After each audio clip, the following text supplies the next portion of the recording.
Electronics. What are the top 5 electronic related things, to include do-it-yourself items, I recommend you have on your kayak? Stay tuned. Yeah, electronics. Let's get this one out of the way first. There are some do-it-yourself components that you can add that I'm going to talk about later in the video, but probably the biggest 2 items you're going to think about are trolling motors and fish finders. Well, I'm not going to talk about trolling motors because not everybody uses one of those, but a lot of people are interested in fish finders. So what is, in my mind, the best fish finder for a kayak? Well, have you looked at what those things cost these days? Even a simple down scan from Low Rance or Garmin or Humminbird costs hundreds and hundreds of dollars.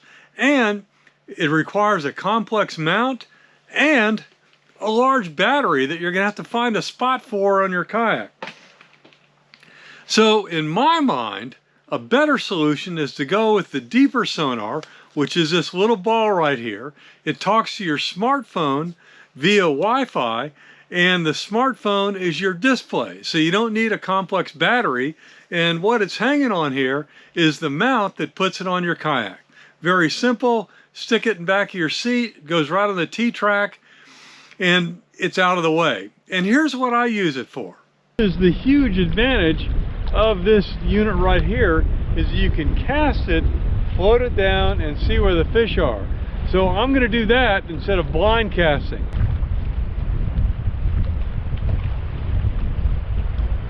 Unlike a guy on a lake or ocean where the water's deep and you can look down and see bait balls and things like that, I'm fishing in 5 to 2 feet of water, and I've caught redfish as shallow as a foot.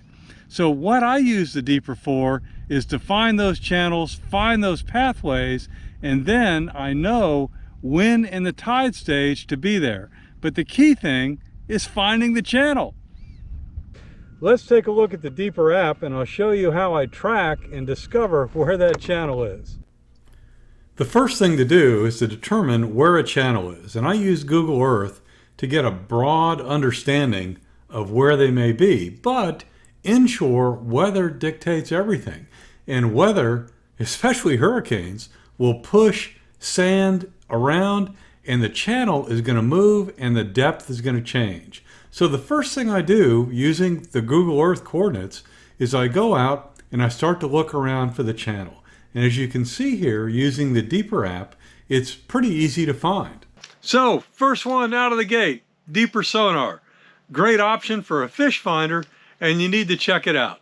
Well, so the next thing you may be looking for is something to hold your phone. And why? Well, many of us use fishing apps that live on our smartphone, and if you're using the deeper, you're going to have the smartphone for the display. Well, you can get commercial items like this one right here from the Deeper Sonar guys that runs about $50, or you can do a do-it-yourself solution yourself using one of these PVC utility track mounts, but you still end up having to get a bicycle mount to put on it. So there are 2 good options, and you need to figure out which one's going to be the best for your particular situation. Now, regardless of which mount you use, you need to worry about your phone falling in the water, because at some point you're going to take it out of the mount to be able to look at stuff and all the other things you use your smartphone for. So for that, you need another do-it-yourself thing. To protect your phone, go ahead and buy an extra phone case and then create a do-it-yourself safety strap that will connect from your phone to some solid mounting point on your kayak. That way your electronics are safe. The next piece of electronics you need is something that may be on your smartphone already, and that's GPS functionality.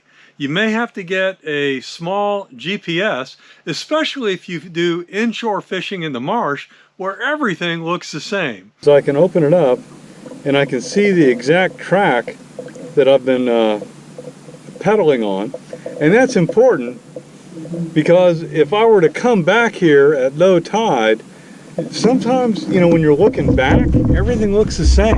Check that out. You know, where's where's the channel over there? But it's always good to know exactly where you are because you want to mark waypoints on where you're catching fish. Now, if you're using a logging app, you can do this right on your smartphone. I use the Angler app, which is free, and you don't need to spend the money for the extra GPS. Quick, using the trip replay function of the app. It shows me going in. Now I'm where I want to go find my way back to the channel, and I head right on over, I get right on the line, and I get home safely. This is only a small chunk of the functionality available in the Angler app. The last item of electronics is one that you are literally going to bet your life on. You really need some sort of emergency beacon on your kayak for in case you get into trouble. I have two here. I've had this Spot Messenger since 2006. It requires an annual subscription. And then I've got the ACR version right here, again since 2006. And I've had to upgrade the battery several times, but it doesn't require a subscription. You need to have something like this on your boat. And Garmin makes a version, and there's some other manufacturers as well. But don't go out unless you have the ability to get the rescue guys to pull your backside out of trouble. So there you go. Those are the top 5 electronic or electronic related accessories that I would recommend you put on your kayak. Let's get safe in this upcoming season. Comments? What are the other things you think we should add to this list? Throw them down below. Thanks.